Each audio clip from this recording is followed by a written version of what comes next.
নিয়ন্ত্রণ হারিয়ে বীরভূমের মহিরেশ্বর থানার অন্তর্গত আকনা বাসস্ট্যান্ডের কাছে উল্টে গেল 3 চাকা গাড়ি। যদিও এই ঘটনায় হতাহতের কোনো খবর নেই। স্থানীয় সূত্রে জানা যাচ্ছে আজ সকালে সাঁইথিয়ার দিক থেকে কাদের দিকে যাচ্ছিল ওই 3 চাকার গাড়িটি। তবে গাড়ি চালকের অন্যমনস্কতার কারণে রাস্তার পাশে নিচু জায়গায় উল্টে যায় গাড়িটি। স্থানীয়রা এসে সেখান থেকে গাড়ি চালককে উদ্ধার করে বলে খবর।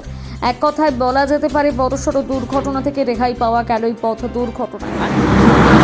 ড্রাইভার কোন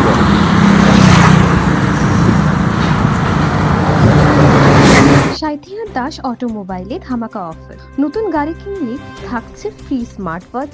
এছাড়াও লো ডাউন পেমেন্টে পেয়ে যাবেন বাইক।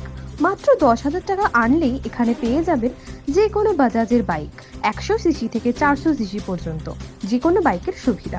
মাত্র 98,000 টাকায় পেয়ে যাবেন 125 সিসি পালসার বাইক। এছাড়াও থাকছে যে কোনো বাইক এক্সচেঞ্জেরও সুবিধা। তবে আর দেরি কিসের? আজই চলে আসুন সাঁইথিয়ার অনুকূল মন্দির সন্নিকট দাস অটোমোবাইলে। আমাদের যোগাযোগ নাম্বার 9083647297 অথবা 9832756184।